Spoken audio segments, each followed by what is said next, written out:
Assalamualaikum warahmatullahi wabarakatuh. Perkenalkan, kami dari kelompok 7 akan mempresentasikan hasil diskusi kami mengenai integrasi ekonomi regional.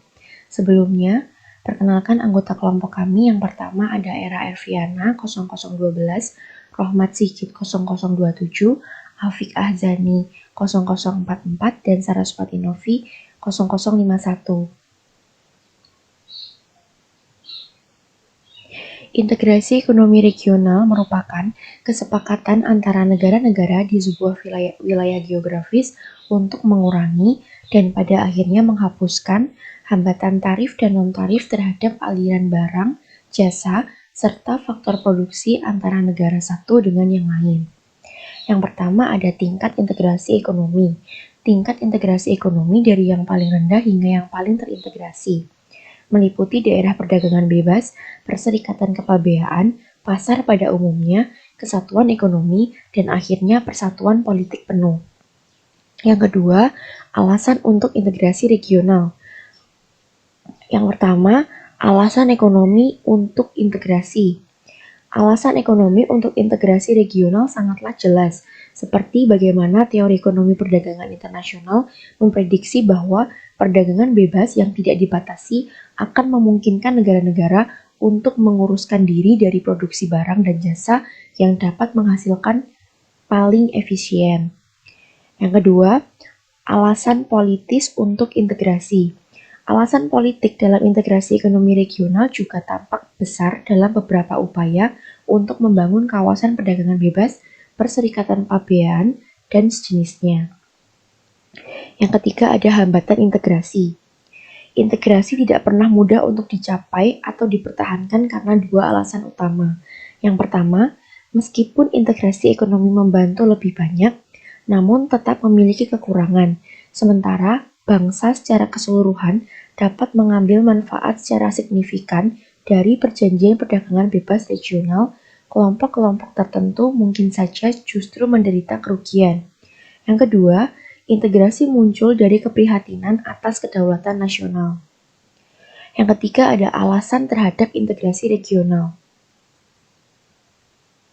Beberapa ekonomi menunjukkan bahwa keuntungan dari integrasi regional ditentukan oleh tingkat penciptaan perdagangan sebagai lawan untuk pengalihan perdagangan.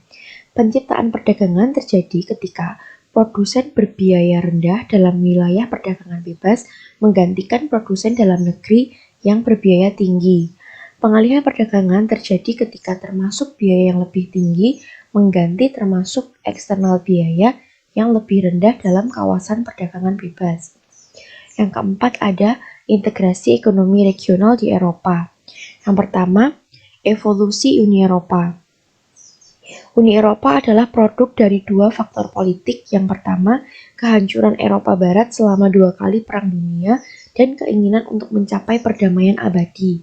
Yang kedua, keinginan bangsa Eropa untuk mempertahankan punggung politik dan ekonomi mereka sendiri di dunia. Selain itu, banyak orang Eropa menyadari potensi keuntungan ekonomi dari integrasi ekonomi yang lebih dari negara-negara Uni Eropa. Yang kedua, struktur politik di Eropa. Komisi Eropa bertanggung jawab untuk merancang undang-undang Uni Eropa, melaksanakan dan memantau kepatuhan dengan hukum Uni Eropa oleh negara-negara anggota. Dewan Uni Eropa mewakili kepentingan negara-negara anggota.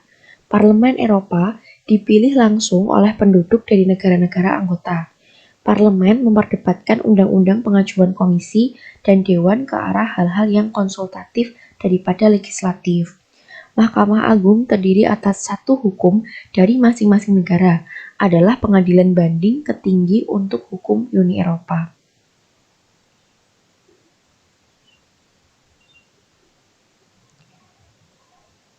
Selanjutnya, pembentukan Euro. Pembentukan Euro telah digambarkan sebagai prestasi politik yang menakjubkan dalam sejarah. Pembentukan Euro memerlukan partisipasi pemerintah nasional tidak hanya dengan menyerahkan mata uang mereka sendiri, tetapi juga melepaskan kontrol atas kebijakan moneter.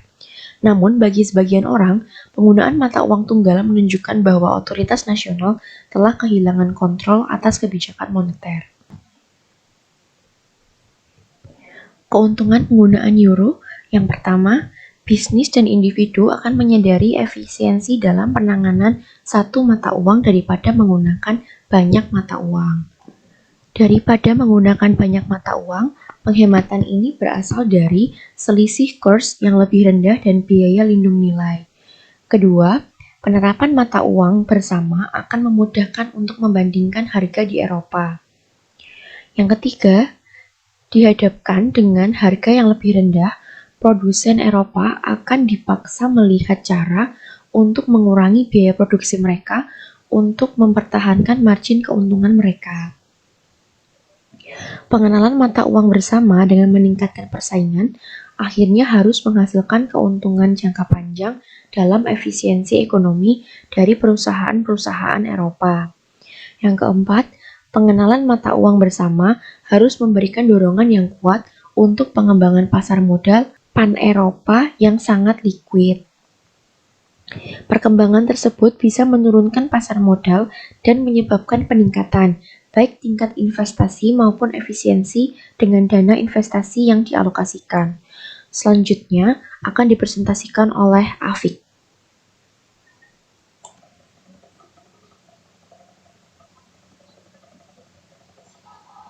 Selanjutnya akan saya teruskan.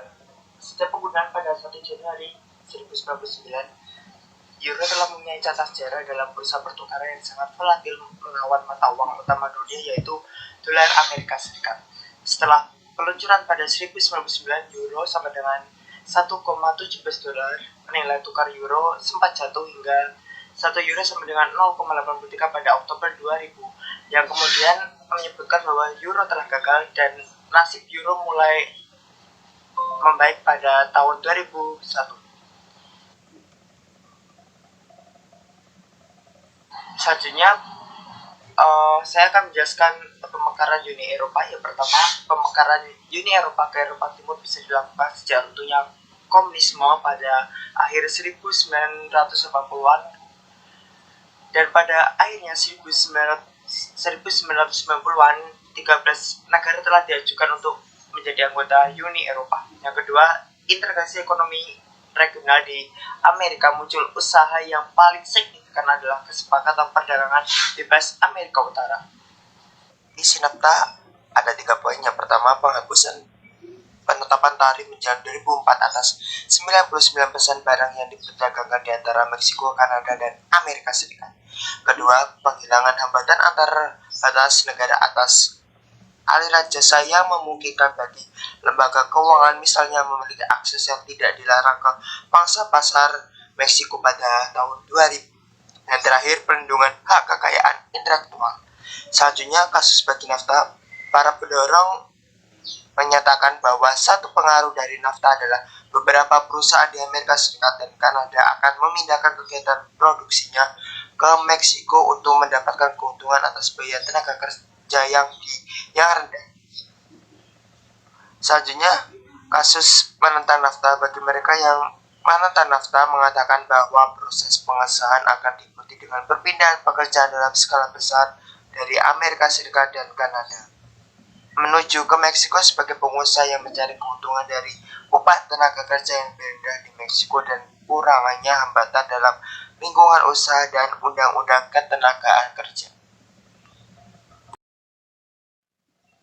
Baik, yang selanjutnya adalah pemekaran. Salah satu isu yang dihadapi NAFTA adalah isu pemekaran. Jumlah negara Amerika Latin lainnya telah menunjukkan keinginan mereka untuk bergabung dengan NAFTA. Kedua, pemerintah anggota NAFTA, baik Kanada maupun Amerika Serikat, sedang menunggu sambil mengamati sikap masing-masing negara yang ingin bergabung dengan NAFTA. Untuk mendapatkan persetujuan dari NAFTA merupakan satu proses yang meninggalkan pengalaman yang menyakitkan karena adanya penundaan keputusan. Yang selanjutnya adalah Komunitas Andes. Bolivia, Chile, Ekuador, Kolombia, dan Peru mendatangani perjanjian pada tahun 1969 dalam rangka membuat Fakta Andes, yaitu merupakan penerapan konsep UE, hanya saja belum bisa meraih tujuan dengan sukses. Yang selanjutnya Mercosur. Tujuannya adalah awal Mercosur adalah membentuk suatu kawasan perdagangan bebas penuh pada akhir tahun 1994 dalam pasar umum setelahnya.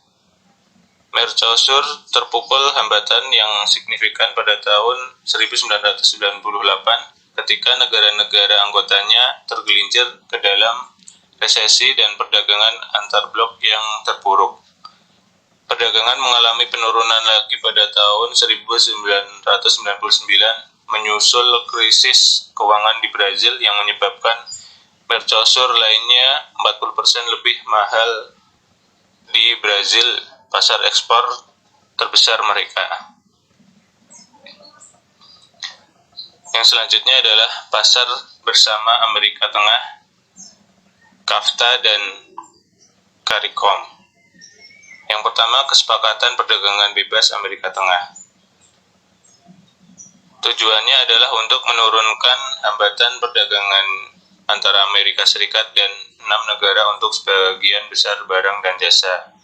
Yang kedua, CARICOM merupakan perserikatan pabean yang dibentuk pada tahun 1991 antara negara-negara Karibia yang berbahasa Inggris di bawah naungan komunitas Karibia.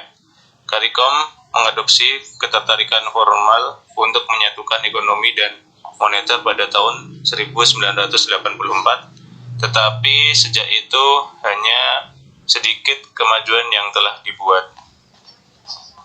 Terima kasih. Selanjutnya yaitu persyaratan untuk pembentukan perdagangan bebas Amerika. Yang pertama, Amerika Serikat ingin tetangga di selatan setuju untuk penegakan hak kekayaan intelektual dan tarif produksi lebih rendah yang tampaknya mereka tidak akan bersemangat untuk mengikutinya. Serta Brazil dan Argentina ingin Amerika Serikat untuk mengurangi subsidi untuk produsen pertanian Amerika Serikat dan tarif impor pertanian yang tampaknya pemerintah Amerika Serikat cenderung tidak ingin melakukannya. Yang selanjutnya yaitu integrasi ekonomi regional di Asia.